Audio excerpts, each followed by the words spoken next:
नमस्कार दोस्तों, जय हिंद। मैं जितेंद्र डिजिटल प्लेटफॉर्म पर आप सभी का तहे दिल से स्वागत करता हूं। दोस्तों, इलेक्ट्रीशियन थ्योरी की सीरीज में हमारा जो चैप्टर चल रहा है वो चैप्टर है टूल्स, औजार। दोस्तों, औजार में आज का जो हमारा टॉपिक रहेगा वो है स्क्राइबर। स्क्राइबर जिसको आप हिंदी में खरोंचक कहते हैं। बिल्कुल दोस्तों, स्क्राइबर यानी हिंदी में क्या कहेंगे आप इसको? खरोंचक। यानी ये खरोंचने का काम करता है और मोस्टली जो है ये एक मार्किंग टूल है। तो यहां पर सबसे पहले मैं लिखूंगा यह है एक मार्किंग औजार है। स्क्राइबर जो है दोस्तों वो क्या है? मार्किंग करने के काम में आता है, इसीलिए इसको मार्किंग टूल कहते हैं हम। दूसरी बात आपको ये पता हो कि ये किसका बना हुआ होता है। तो मोस्टली जो दोस्तों ये बना हुआ होता है स्टील, हाई कार्बन स्टील या फिर कार्बन स्टील, या तो स्टील लिखा हुआ आ सकता है आपके पास में, ओनली स्टील लिखा हुआ आ सकता है, या फिर ऐसे लिखा हुआ आ सकता है कार्बन स्टील, या फिर हाई कार्बन स्टील।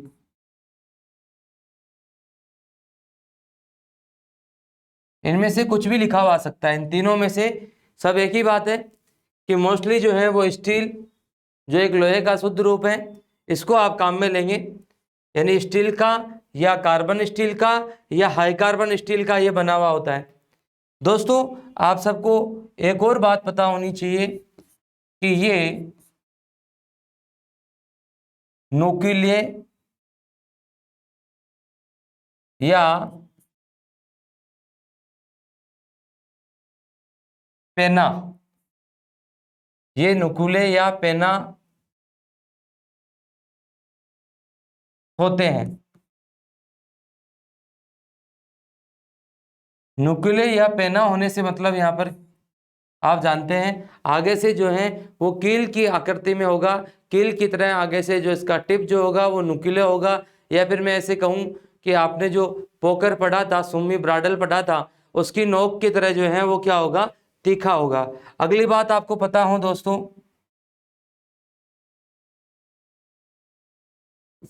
इसका नुकीला भाग, इसका नुकीला भाग हार्ड या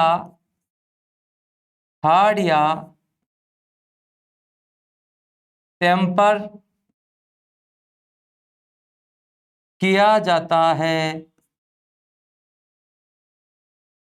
यानी इसके ये एक ऊष्मा उपचार जो है, आपने पहले भी पढ़ा था कि हार्डनिंग और टेम्परिंग जो होती है वो एक तरह से ऊष्मा उपचार है।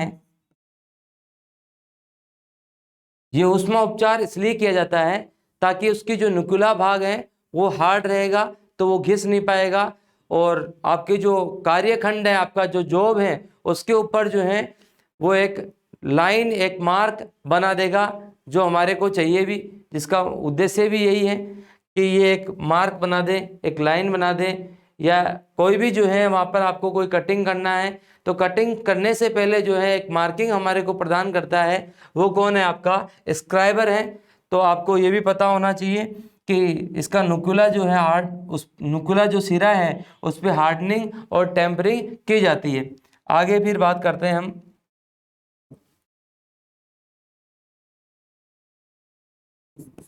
पत्थर पर घिसकर, पत्थर पर घिसकर कितने कोण के ऊपर घिसेंगे आप? 12 डिग्री से 15 डिग्री। पत्थर पे घिस करके आप 12 से 15 डिग्री पर काम में लेने वाला या कार्य करने वाला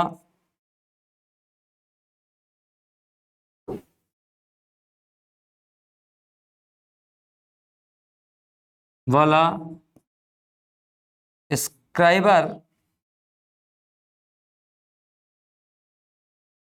स्क्राइबर तैयार किया जाता है। दोस्तों आपको यहां पर एक छोटी सी बात और पता होनी चाहिए कि ये जो पत्थर बोला गया है यहाँ पर, ये पत्थर मोस्टली जो है दोस्तों वो ऑयल स्टोन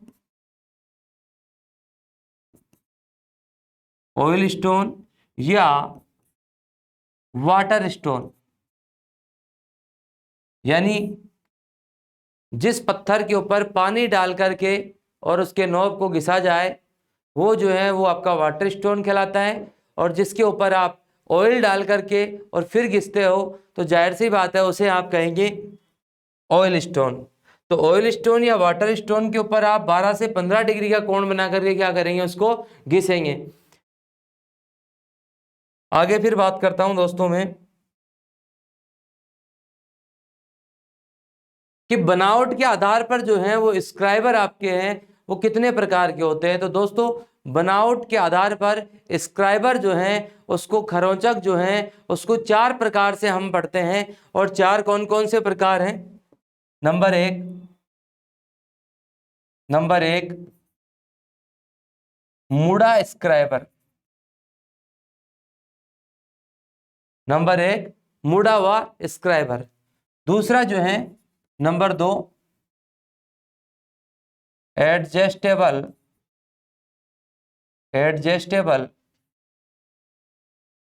स्क्राइबर के रूप में पढ़ते हैं आप। तीसरा जो है वो पढ़ते हैं आप सीधा स्क्राइबर। और चौथा जो पढ़ते हैं आप वो पढ़ते हैं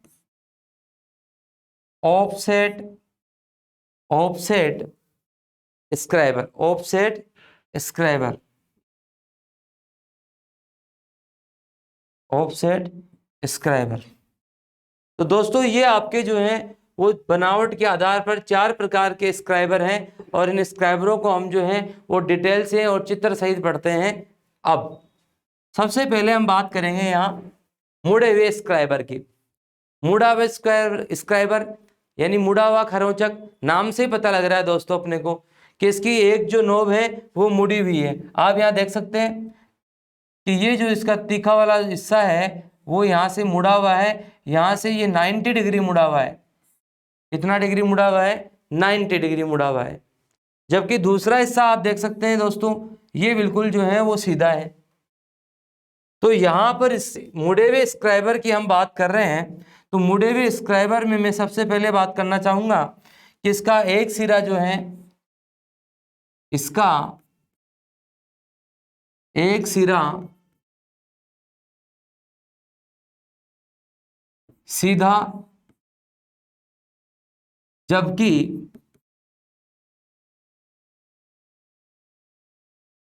दूसरा सिरा 90 डिग्री के कोण पर मुड़ा होता है। इसका एक सिरा सीधा, जबकि दूसरा सिरा जो है वो 90 डिग्री के ऊपर दोस्तों क्या है, मुड़ा हुआ है। तो जाहिर सी बात है ये 90 डिग्री पे मुड़ा हुआ है यहाँ पर, इसीलिए क्या कहेंगे अपन, इसको मुड़ा हुआ स्क्राइबर कहेंगे। दूसरी बात हम पढ़ते हैं इसके लिए दोस्तों, तो मैं यहाँ लिखना चाहूंगा कि इसके दोनों सिरे ही नुकीले होते हैं, वह नुकीले सिरों को हार्ड व टेम्पर किया जाता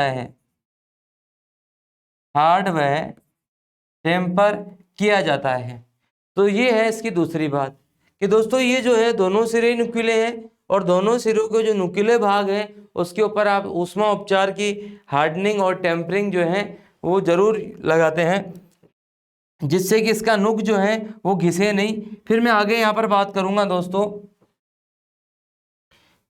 आपको ये भी पता हो सबको,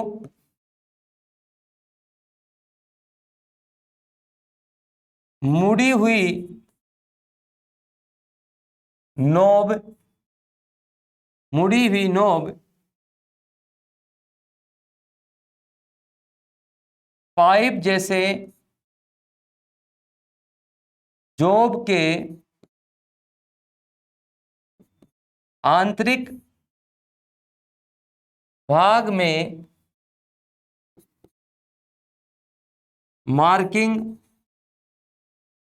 करने के लिए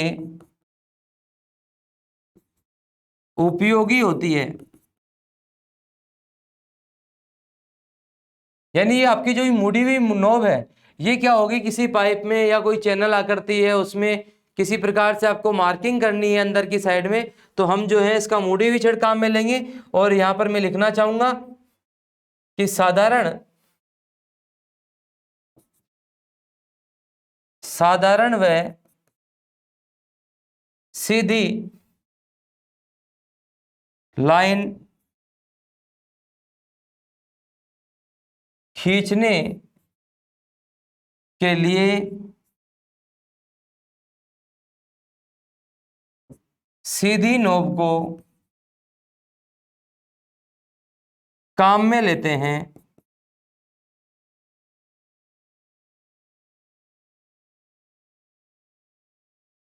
तो ये दोस्तों आपको ध्यान रखना है, या आंतरिक भी लिख सकता हूं मैं, अंदरूनी भी लिख सकते हैं, एक ही बात होती है दोस्तों।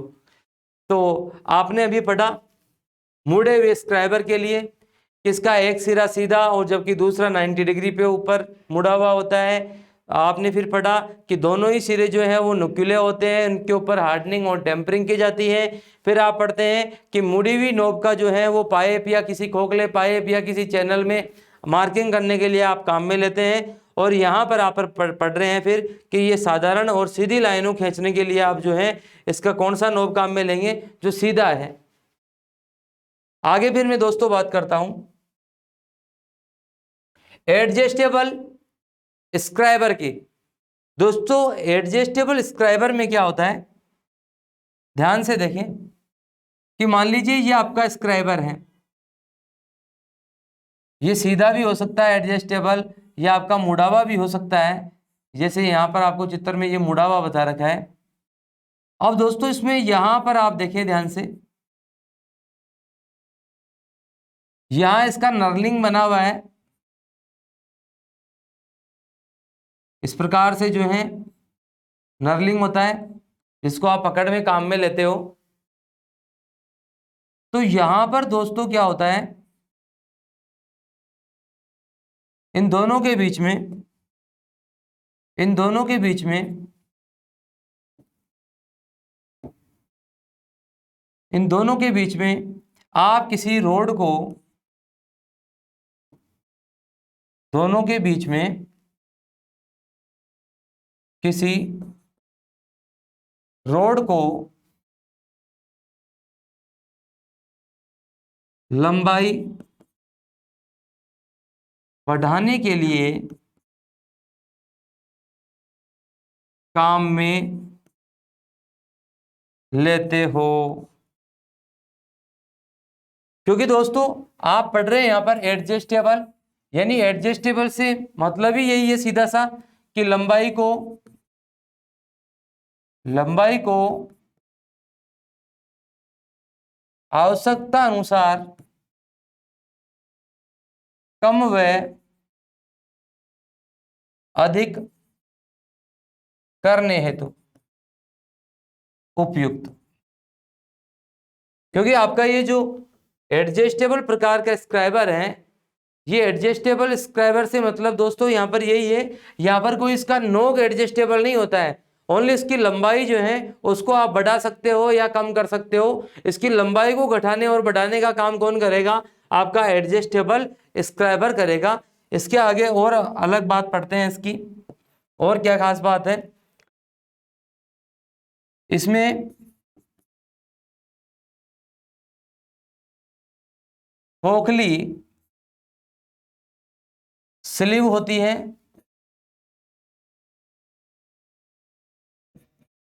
जिसमें तार को एक नट के द्वारा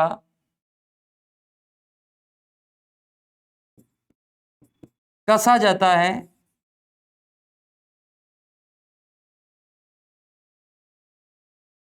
इसमें खोखली स्लीव होती है, जिसमें तार को, ये दोस्तों यहाँ पर ये खोखली स्लीव है, नर्लिंग जो बनी हुई है वो स्लीव के ऊपर बनी हुई है। इस स्लीव के अंदर ही ये जो है ये कठोर तार जो है वो अंदर की साइड में लग पाता है। और ये कितना लगता है वो जगह के ऊपर डिपेंड करता है। यदि आपके पास में जगह काफ़ी है तो आप पीछे तक इसको लगा सकते हो दोस्तों। तो जाहिर सी बात है, यहाँ पर आप सबको पता होना चाहिए कि एक खोखली स्लीव होती है और इसमें एक क्या है, तार लगा होता है जो कठोर स्टील का बना हुआ होता है, जिसके ऊपर आप जो है वो हार्डनिंग या केस हार्डनिंग या टेम्परिंग कर सकते हो। आगे फिर बात करते हैं दोस्तों इसमें। अगली जो बात है दोस्तों वो है आपकी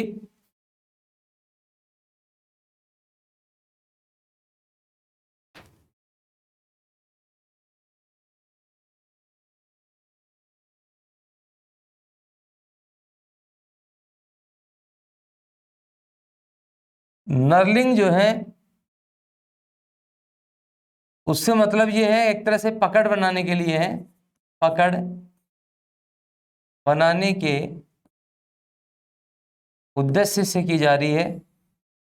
नर्लिंग जो है वो किस लिए की जा रही है, पकड़ बनाने के लिए या पकड़ को मजबूत बनाने के लिए की जा रही है दोस्तों।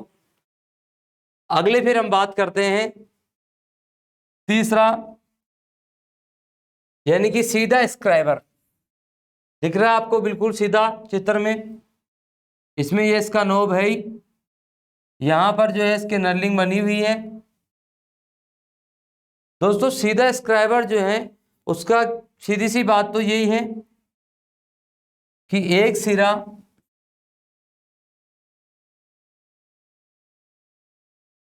नुकीला होता है तथा बीच में नर्लिंग बनी होती है, बीच में नर्लिंग बनी हुई होती है। फिर आगे मैं बात करता हूं यहाँ पर,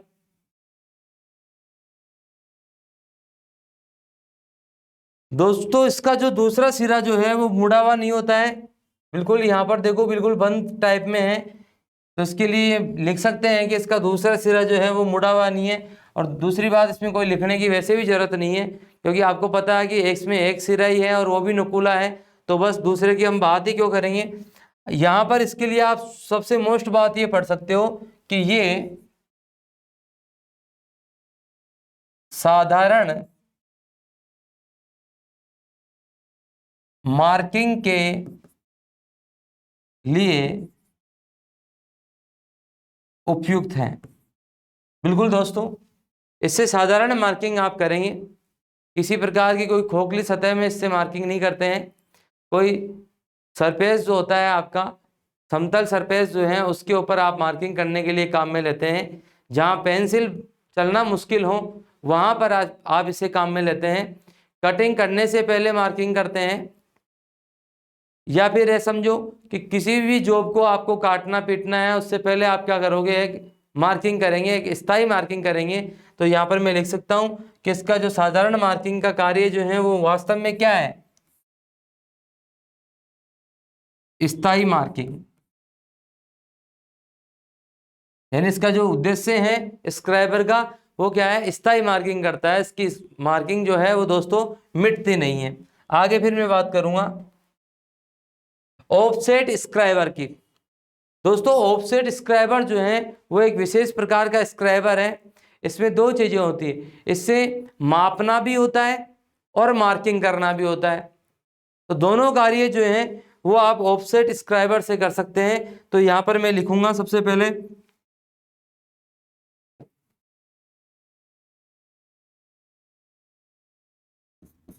इसे मापक यंत्रों के साथ काम में लिया जाता है। दूसरी बात हम पढ़ेंगे फिर,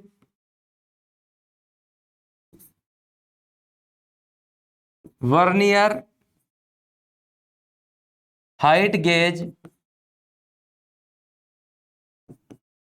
आदि के साथ, वर्नियर हाइट गेज आदि के साथ मापन व मार्किंग दोनों कार्यों के लिए, दोनों कार्यों के लिए उपयुक्त हैं।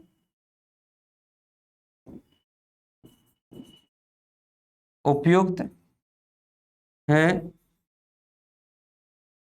तो दोस्तों ये इसकी एक विशेष बात ये थी कि इसको जो है यहाँ पर आप देख सकते हैं कि ये एक तरह से इसका क्या था, पैमाना था, स्केल था। उसके साथ कुछ इस प्रकार से आप जो है यहाँ इसको नट बोल्ट की सहायता से कस देते हैं, और इनको यदि आप ढीला करके ऊपर नीचे जैसे भी जहाँ भी सेट करना चाहते हैं वहाँ सेट कर सकते हो। इसका ये जो नुकीला भाग है, ये जो इसका नुकीला भाग है दोस्तों, तो ये नुकीला भाग जो है वो मार्किंग करने के भी काम में आता है, मार्किंग करने के काम में आता है, और साथ ही यहाँ पर ये स्केल जो है वो मापने के काम में भी आता है। तो मापन और मार्किंग दोनों कार्य जो हैं दोस्तों वो किससे होते हैं, ऑफसेट स्क्राइबर से होते हैं। यही आपको मुख्य बात जो है वो ध्यान रखनी है। आगे फिर मैं बात करना चाहूंगा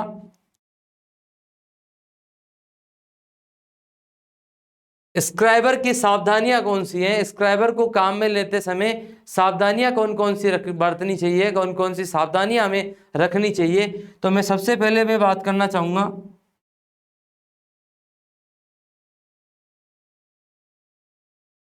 इसके नोब की नोक को पहना रखना चाहिए। बिल्कुल दोस्तों, सबसे पहली सावधानी तो यही है कि इसका जो नोब है उसकी नोक जो है उसको क्या रखना है, अपने को पहना रखना है, तीखा रखना है, नुकीला रखना है। अगली बात मैं करना चाहूंगा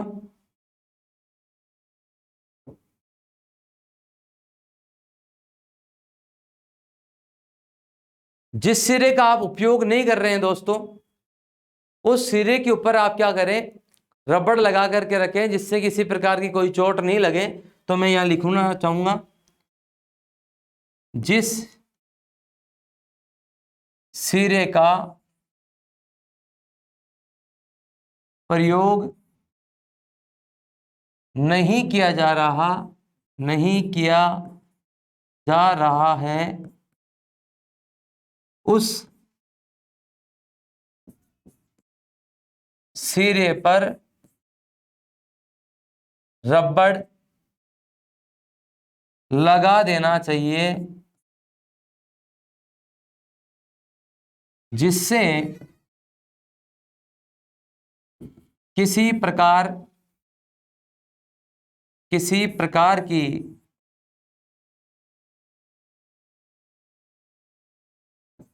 चोट न लग पाए। अगली बात दोस्तों मैं यहां पर करना चाहूंगा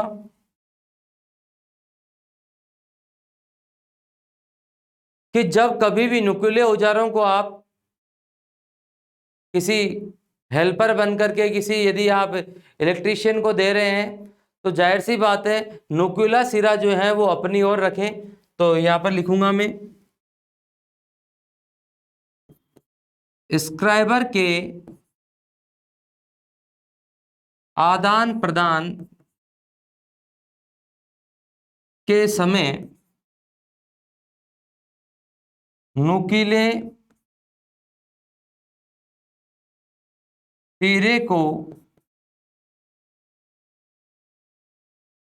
अपनी ओर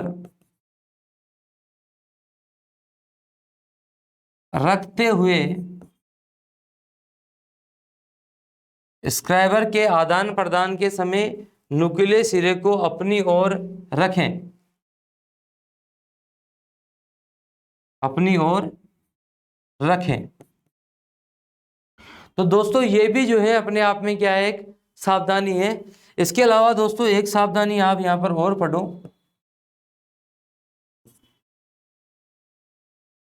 इसे अन्य औजारों के साथ न रखें। और एक और लास्ट बात हम यहां पर पढ़ना चाहेंगे,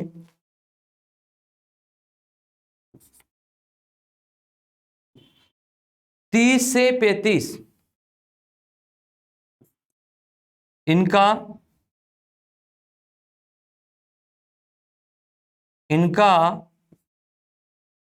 उपयोग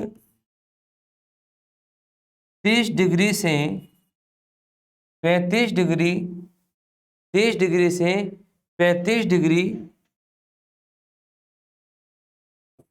पर करें।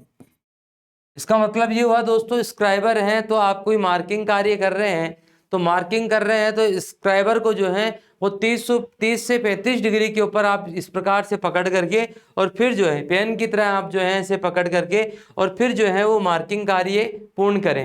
तो ये दोस्तों क्या थी, स्क्राइबर के साथ में बरती जाने वाली सावधानियां थी। अब मैं बात करना चाहूंगा डिवाइडर की। बिल्कुल दोस्तों, डिवाइडर को मैं विभाजक कह सकता हूं, यानी डिवाइडर का नाम आपने दोस्तों, डिवाइडर जो है वो बेसिकली रोड पे जो है दोनों साइड की जो रोड है आने की और जाने की, उनको बीचे बीच जो लगा हुआ है सीमेंट के जो ब्लॉक लगे हुए हैं, उनको आप जो है वो डिवाइडर के नाम से जानते हो। दोस्तों डिवाइडर का मतलब यहाँ डिवाइडर जो है वो डिवाइड से बना है। डिवाइड करना यानी भाग करना, डिवाइड करना, तो डिवाइडर का मतलब यहाँ पर भाग करने वाले से है। तो दोस्तों डिवाइडर मोस्टली जो है वो भाग करने वाला है, विभाजित करने वाला है। तो यहाँ पर मैं लिखना चाहूंगा कि यह किसी जॉब की लंबाई को स्थानांतरित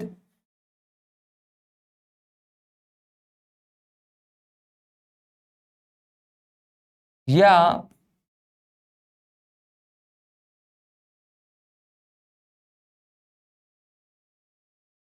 लाइन की लंबाई को विभाजित करने का काम करता है।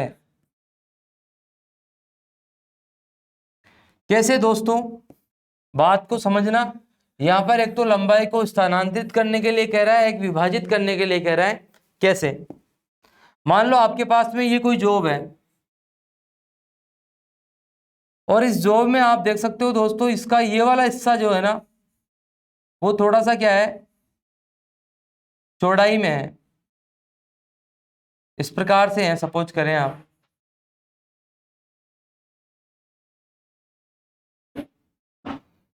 तो इस प्रकार से है, तो आप क्या करते हैं दोस्तों, डिवाइडर जो है वो वास्तव में एक तरह से प्रकार की तरह है। तो मैं यहां पर ये भी लिखना चाहूंगा कि ये प्रकार की तरह है, प्रकार की तरह है।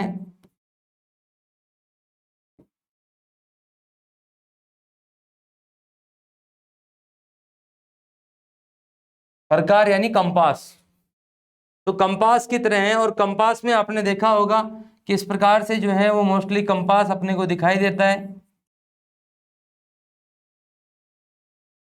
कुछ इस प्रकार से जो है। इसमें एक नुकीला सिरा इधर होता है और एक नुकीला सिरा इधर होता है, और यहाँ पर जो है वो रिविट करा हुआ होता है, ये एक रबड़ सा लगा करके, और फिर इस प्रकार से जो है इसको रिविट कर दिया जाता है। तो दोस्तों ये जो आपका डिवाइडर है, इन दोनों सिरों के बीच में यदि मैं यहां से लेकर के यहां तक की माप को भर लेता हूं, इन दोनों सिरों के बीच में मैं इस माप को भर लेता हूं और यहां से किसी दूसरी जगह ले जाकर के इसको स्थानांतरित कर देता हूं, तो दोस्तों ये माप का स्थानांतरण हुआ कि नहीं हुआ, किसी लंबाई का स्थानांतरण हुआ कि नहीं हुआ। दूसरा जो इसका कार्य है वो है लंबाई को विभाजित करना, बांटना। बिल्कुल दोस्तों, मेरे पास में मान लो कोई ये लाइन है, तो मैं इसको दो बराबर भागों में बांटना चाहता हूं, तो मैं क्या करूंगा, इस पूरे कंपास को यहां से यहां तक खोलूंगा पूरा। उसके बाद में धीरे धीरे इसको कम करता जा रहा हूं मैं। मान लो मैंने यहां तक कम कर लिया, फिर इधर लगा के देखूंगा थोड़ा आगे जा रहा है, तो फिर इसको थोड़ा सा कम करूंगा मैं। यानी एक सिचुएशन ऐसी आएगी कि दोनों जगह क्या होगा, बराबर बराबर। तो जाहिर सी बात है ये बराबर बराबर भागों में बटा कि नहीं बटा। इसको आप चाप वगैरह काट करके भी काट सकते हो, लेकिन मैंने एक छोटा सा उदाहरण दिया है कि आप जो है उस लंबाई को जो है वो किस प्रकार से विभाजित कर देते हो, किस प्रकार से बांट देते हो डिवाइडर की सहायता से। तो आप सबको पता हो कि डिवाइडर जो है वो विभाजक है और प्रकार की तरह है। और आप सबको यह भी पता होना चाहिए दोस्तों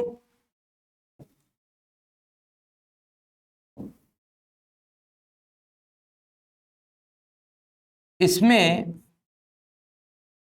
मुख्यतः दो टांगों को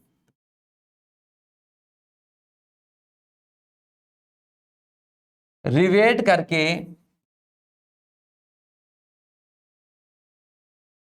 जोड़ा जाता है। बिल्कुल दोस्तों, यहां पर आप देख सकते हो ये एक टांग थी और ये दूसरी टांग थी, और दोनों को आपने जो है यहां पर रिवेट कर दिया है। आप सबको ये भी पता हो कि बल लगाने पर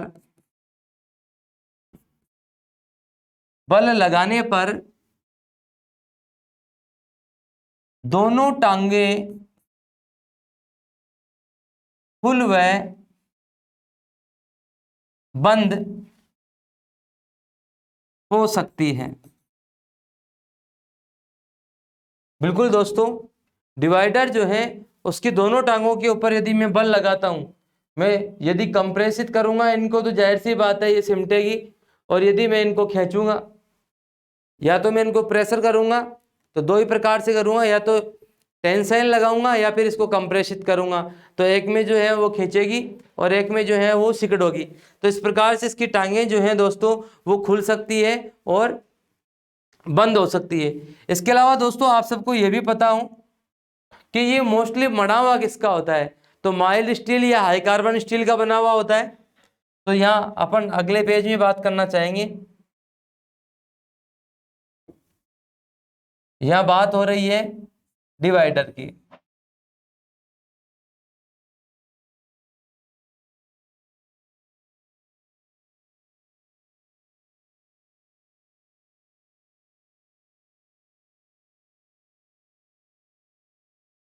ये यहाँ पर इसका रिवेट हो गया, ये इसकी टांगें होगी दोनों,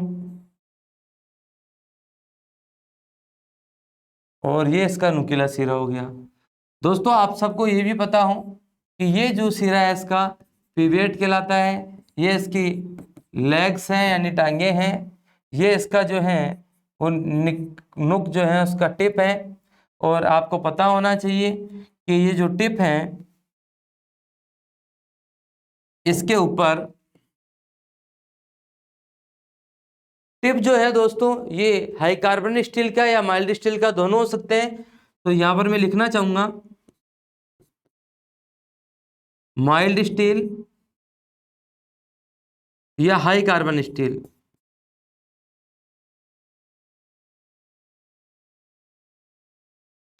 यहां पर दोस्तों आपको ये भी पता हूं कि आपका जो माइल्ड स्टील है उसके ऊपर केस हार्डनिंग होगी,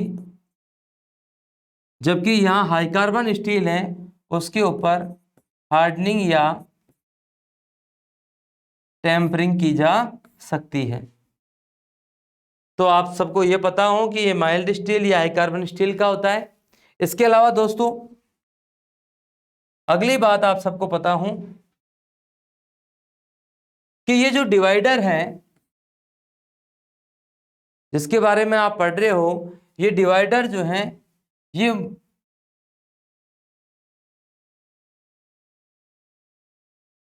ये दो प्रकार से मोस्टली बनाए जा सकते हैं। इनको फ्रम जॉइंट के नाम से या स्प्रिंग जॉइंट के नाम से हम जानते हैं। तो दोस्तों यहाँ पर मैं इससे पहले एक बात बताना चाहूँगा।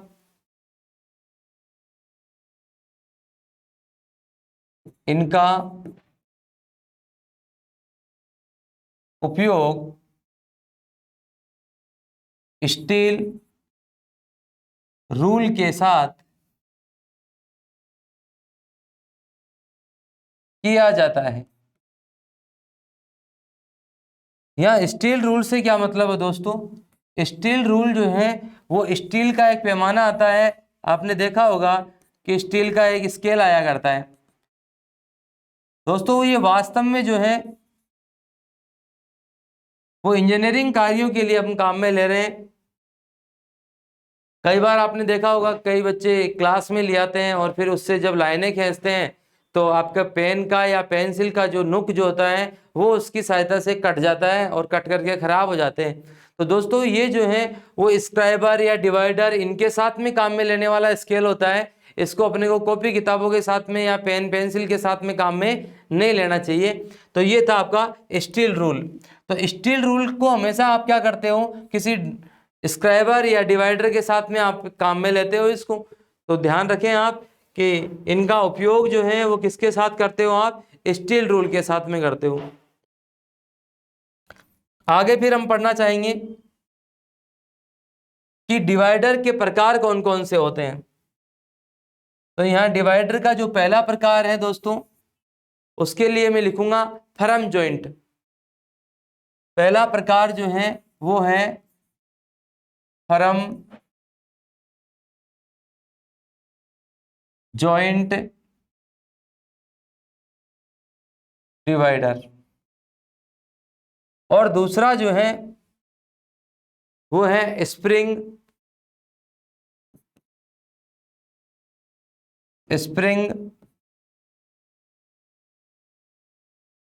Joint divider. दोस्तों इनमें जो बेसिक अंतर है वो आप यहां पर सीख सकते हैं।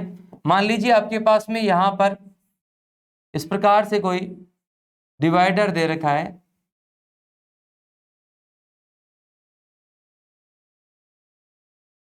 और एक जो है आपको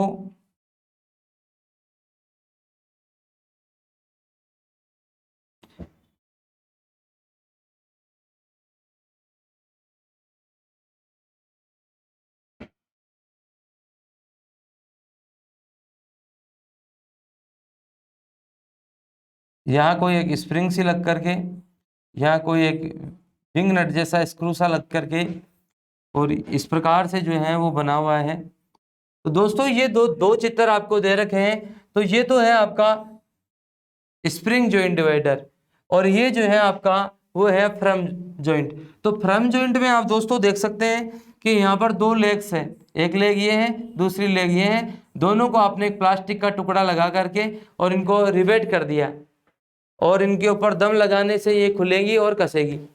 जबकि यहाँ पर आप देख सकते हो दोस्तों,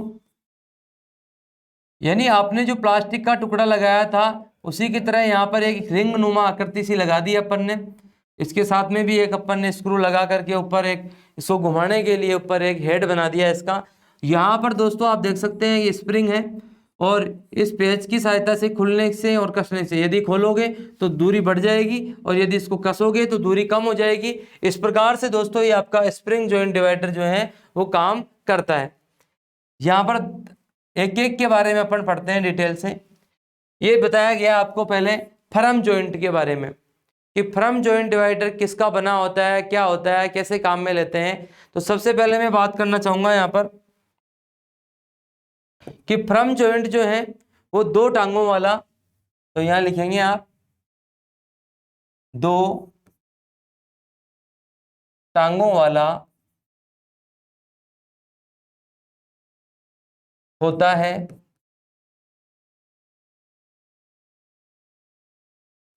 इन टांगों को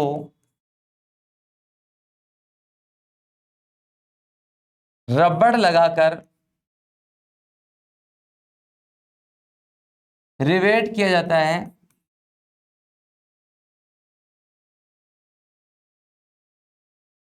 रिवेट किया जाता है।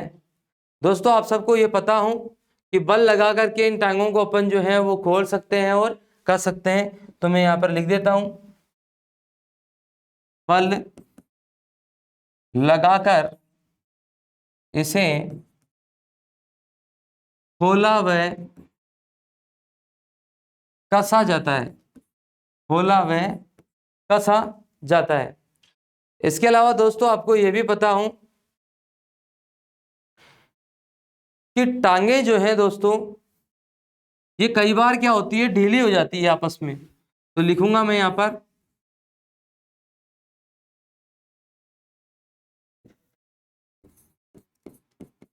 टांगों के ढीला होने पर रिवेट को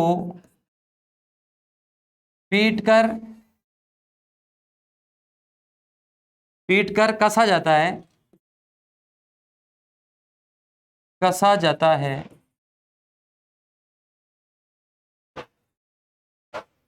इसके अलावा हम बात करते हैं आगे इसमें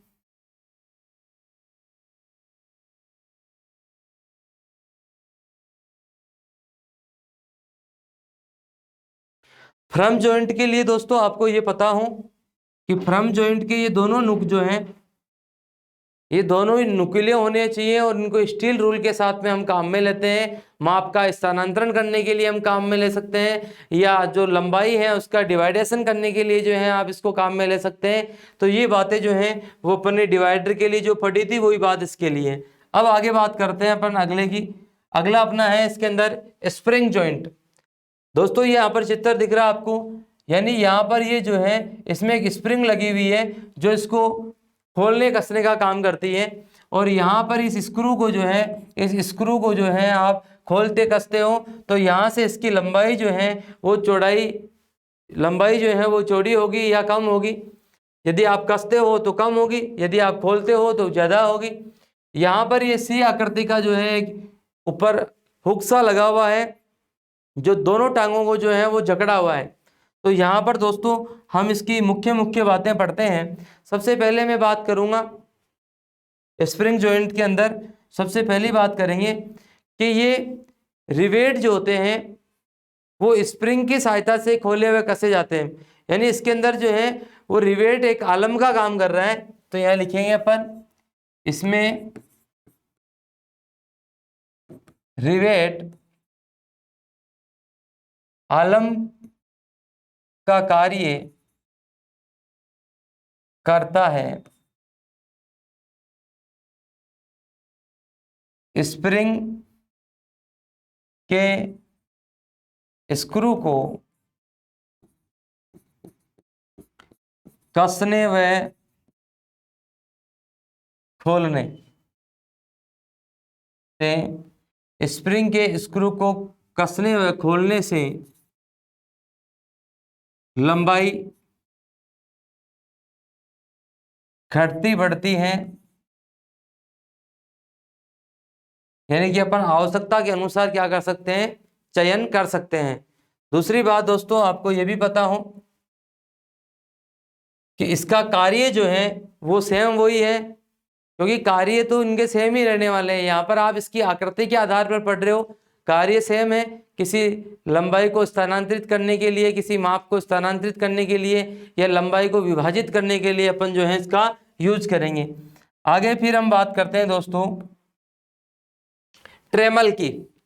दोस्तों ट्रेमल जो है वो एक प्रकार का बड़ा डिवाइडर ही होता है, लेकिन आप देख सकते हो इसमें यहाँ पर ये दो हेड हैं। इन दोनों को क्या कहूंगा मैं, हेड कहूंगा। इसमें भी दोस्तों एक जो होता है वो होता है फिक्स हेड, फिक्स हेड, और एक जो होता है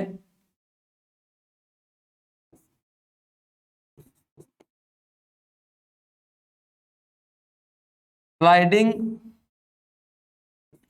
हेड। इन दोनों हेड्स में क्या होता है दोस्तों, नीचे का हिस्सा, नीचे का भाग नुकीला होता है, नुकीला होता है। यहां ये रोड होता है, इस रोड से जो है आप लंबाई को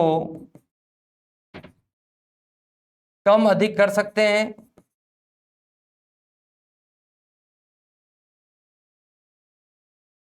लंबाई को कम अधिक कर सकते हैं इसकी सहायता से।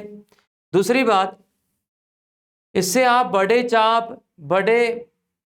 चाप काट सकते हो, बड़ी माप को स्थानांतरित कर सकते हो। इसको भी आप दोस्तों स्टील रूल जो होता है उसके साथ में ही काम में लेते हो।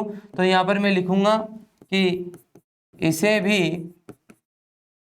स्टील रूल के साथ काम में लिया जाता है, काम में लिया जाता है।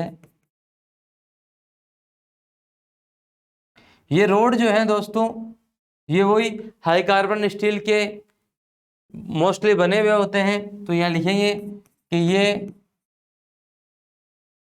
हाई कार्बन स्टील का बना होता है। इस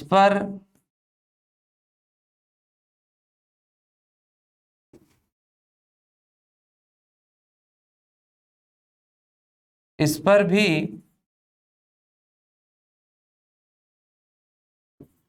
हार्ड व टेम्पर किया जाता है। तो ये दोस्तों अपने को बातें पता होनी चाहिए। दूसरी बात, ये रोड जो है, इस रोड का आपको पता होना चाहिए कितने लगभग ये सेंटीमीटर की होती है। तो ये रोड जो है वो 15 सेंटीमीटर से 50 सेंटीमीटर तक की हो सकती है। ये रोड जो है वो 15 से 50 सेंटीमीटर तक की लंबाई में हो सकती है। इसके अलावा दोस्तों आप सबको ये भी पता हो कि इसके अंदर ये एडजस्टेबल जो है वो लंबाई को क्या कर सकता है, ये लंबाई में सूक्ष्म बदलाव भी